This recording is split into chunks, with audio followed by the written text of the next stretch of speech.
begun. We have begun, and I emphasize we have only begun to strike at Hamas. The images of the devastation and destruction from the Hamas strongholds in Gaza are just the beginning. We have eliminated many hundreds of terrorists, and we will not stop there. It is now 2 a.m. in Israel. The Prime Minister saying that Israel didn't start the war with Hamas, but it will finish it. Israeli jets targeting the Gaza Strip. Their fight against Hamas, he says, has only just started. Close to 1,600 people confirmed dead as that complete siege intensifies. 11 Americans are now confirmed to be dead. Hamas is holding as many as 150 people hostage, some of them Americans, and is now threatening to kill them as well. No electricity, no food, no running water, no fuel, all of that running out. Airstrikes and widespread violence rule the day. Those are the conditions in Gaza right now. Gaza is home to 2 million people. Most of them rely on humanitarian aid just to survive. Our international correspondent Flavia Capolini reports from Israel.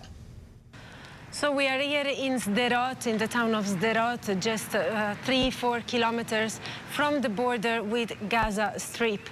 The situation inside Gaza is dramatic. There are hundreds of people who died. There is no water, no electricity. There is no food supply.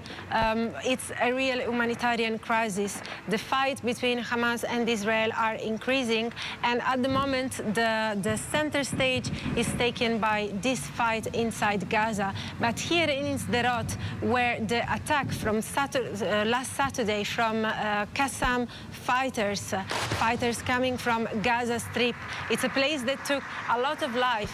Where we stand now, it's a bus stop. As you can see, there are still signs of this fight. Around 6 in the morning last Saturday, some fighters threw a grenade here where people were standing, and there were many people dead as a result. And then after a jeep came through, and through a gunshot, other people were killed. Those were people on holidays, on vacation. They were going on holidays to the Dead Sea in this bus that also has been severely damaged. We're standing just next to a shelter that is very useful in this kind of situation, because as we speak, there are many alarms, and we can hear the bombings from Gaza, and there have been a lot of rockets alarm. And so the way it works is just you can quickly enter inside, close the door, and seek shelter inside this very strong and fortified building. There are many of those on the road.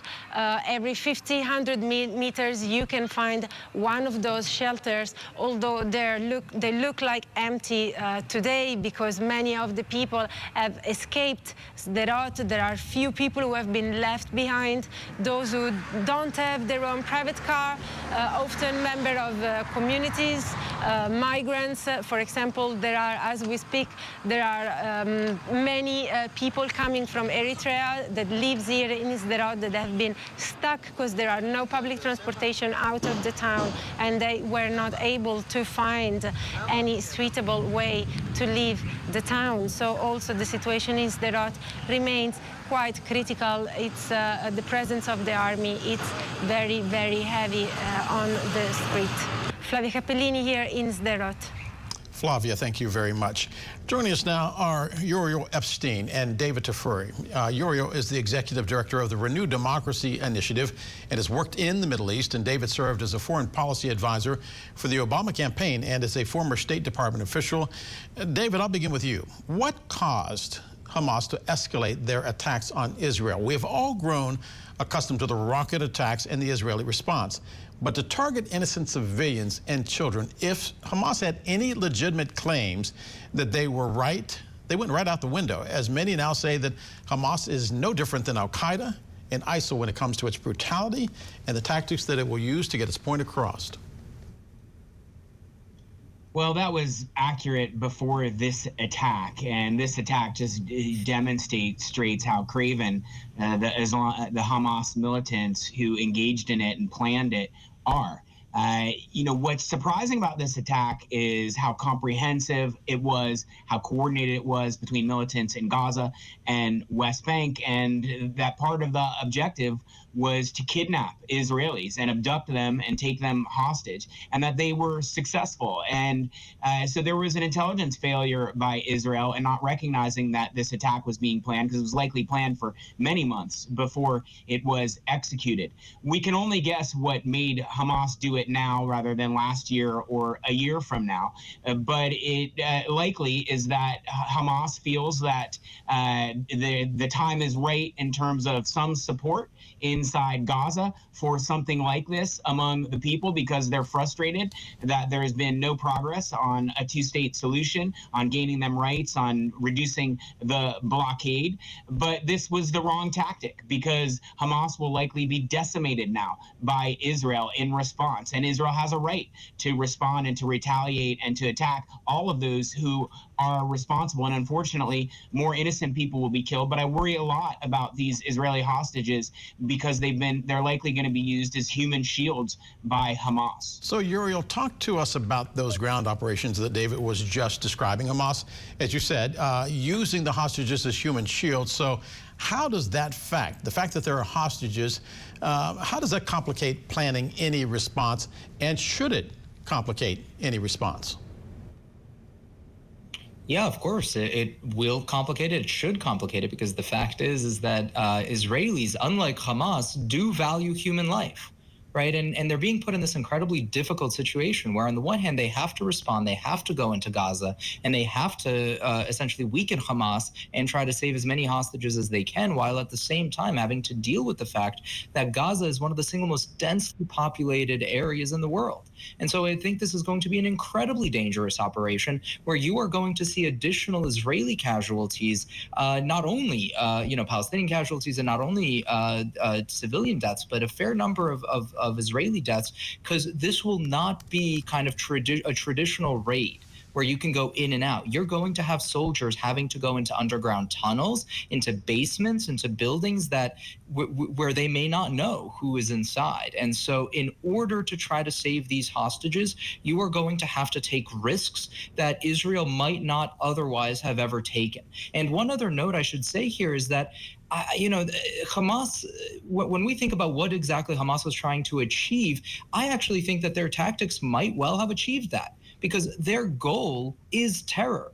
Their goal isn't to free the Palestinian people, because if that were their goal, well, I think they'd be going about it in a pretty different way. But if you look at the Hamas charter, it actually says that there is no solution to the Israeli conflict other than jihad, which is to say, other than the destruction of Israel. That is Hamas's overarching goal, which is why it took these tactics. And the last note here is that the Palestinian people are ultimately the kind of the greatest victims of Hamas.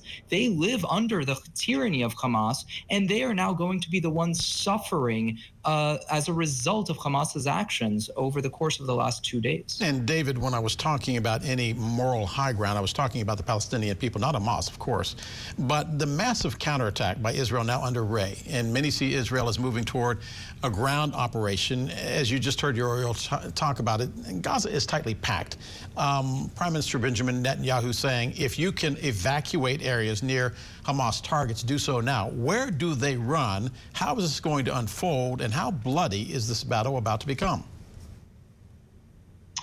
I've been in Gaza. It's 2 million people. It's densely packed. A lot of it is dilapidated and run down, even was, before these operations. But unfortunately, militants like these Hamas militants and supporters of Hamas are interspersed by many more people who are innocent, who don't support Hamas, who are also, basically captives of Hamas and Hamas's leadership. And so I don't know. Will Hamas make some good decisions here about allowing those people who live near Hamas militants to go in areas that are declared to Israel to be not having militants in them. That would be the right thing to do, because that would save some innocent Palestinians. That would save some women and children who are in Gaza. But my guess is that is not what Hamas is going to do. And so, as Uriel mentioned, this is going to be a very delicate and very difficult operation for their Israeli soldiers going into Gaza, and no one is going to be safe. Is it going to be delicate, David, or is it going to be a bulldozer? Well, I say delicate in the sense that the Israeli forces that are going in are doing so in a way where they're trying not to kill innocent Palestinians, particularly children and women, and they're trying not to get themselves killed, not to go into booby-trapped areas, not to go into areas where Hamas is ready to ambush them, because Hamas has done that on other operations into Gaza. And so that's why I call it delicate, but it's going to be very dangerous and very destructive and very violent. But this is what Israel has to do. It has to degrade the military capability of Hamas and affiliated militants. Uriel, talk to us about Hezbollah and the major concerns about a northern front opening up. So, well, to be honest, that front hasn't quite opened, but it's come close. We've already seen exchange of rocket fire, and we've seen at least a few suspected infiltrators get killed. And so right now, one of the single greatest dangers facing both Israel and the region at large is that Hezbollah could decide that now is the moment to attack. Now, Hezbollah, unlike Hamas, is an actual verifiable army, right? Hamas ultimately is a terrorist organization. It's a terrorist criminal organization. It is not a well-organized military machine. Hezbollah is. And Hezbollah has well over 100,000 rockets at its disposal. And so if it were to decide to open a full-fledged northern front, that would be incredibly dangerous for Israel. But the reason I mentioned regional is because that's the point at which Iran might also get involved. Iran is one of the greatest backers, not only of Hamas, but also of Hezbollah. And this is why the United States has moved at least one battle group into the region, and it's sending F-35s as well in order to demonstrate not only to Iran but also to Hezbollah that it would be an incredibly foolish decision for them, an incredibly dangerous one, for them to actually try to leverage this situation and take advantage of this situation to wreak havoc in the north. So, David, I've got 30 seconds left, but we had a CIA covert op guy on in our last hour, and the question I asked him is the question I ask you now. Iran's fingerprints are all over this. How do you deal with Iran without really engaging in a major conflict that actually involves not only Iran, it involves Russia, because Iran and Russia are now joined at the hip with regards to Ukraine. It involves Ukraine because Ukraine needs weapons. How do you do this delicate balancing act if you're the Biden administration?